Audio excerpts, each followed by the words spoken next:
France Bleu Gard Lozère. Les regards de jeunes avec l'Artothèque anime ce matin sur France Bleu Gard Lozère. Swad est notre invité. Bonjour Swad.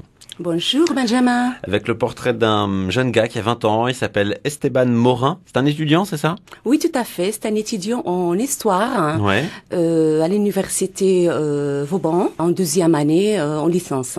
Et il est membre d'une association qui s'appelle l'association Lorica Romana. Quel est le but de cette association? C'est une association qui fait de reconstitution de patrimoine romain.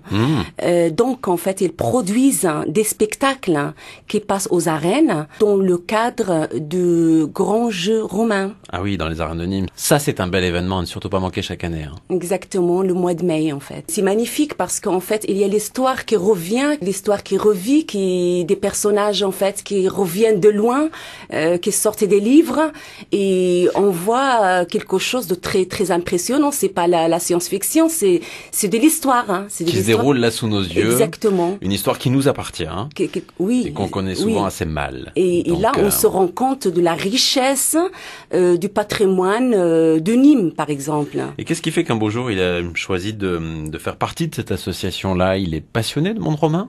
Je dirais, en fait, il est passionné, mais c'est quelqu'un qui est vraiment très attaché à l'histoire. D'accord. Surtout l'histoire et au romaine. patrimoine. Oui, exactement.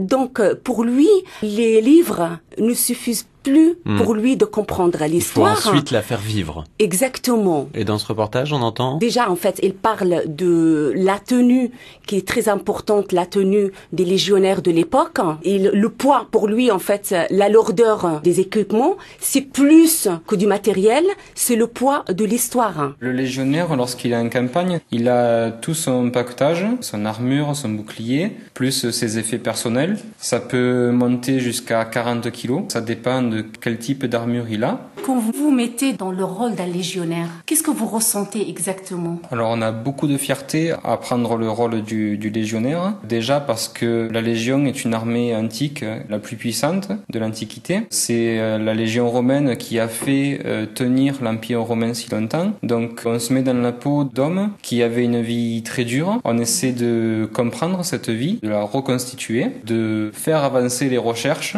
à notre humble niveau. Mais cela permet aux chercheurs de se baser sur notre expérience pour faire leurs recherches. Vivre l'histoire de l'intérieur, c'est sortir de ses études, sortir de ses livres. C'est vrai que ça permet de sortir un peu de la bibliothèque, même si quand même on se sert des travaux publiés par des chercheurs, des historiens.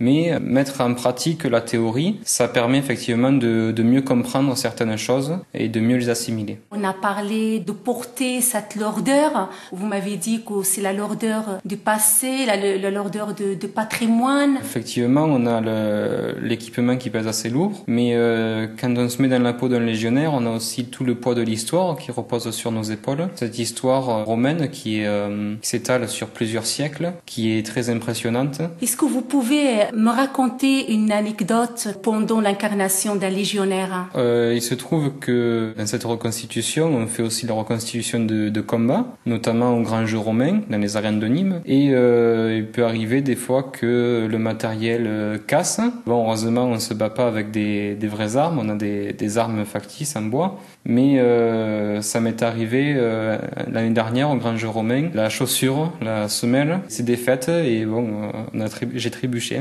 Et j'ai fini avec une seule chaussure.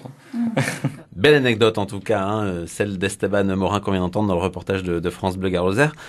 Swad, la raison pour laquelle vous avez choisi ce reportage-là, c'est quoi? C'est très simple, j'habitais au Maroc, non loin d'un site archéologique romain, Oui.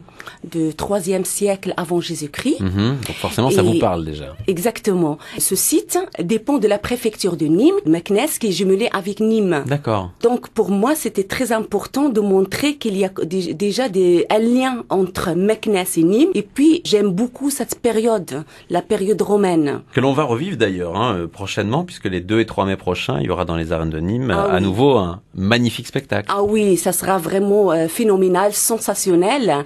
Et il y aura pour la première fois un éléphant aux arènes. Alors l'association Lorica Romana, dont fait partie Esteban Morin, elle est à Combes, mais est-ce que vous avez un numéro de téléphone à nous transmettre Oui, si jamais on veut les contacter? Bien sûr, 04 66 74 55 70. Swad, merci pour ce reportage, passez un excellent dimanche et je vous dis à bientôt sur France Bleu Gare Lozère. Merci beaucoup.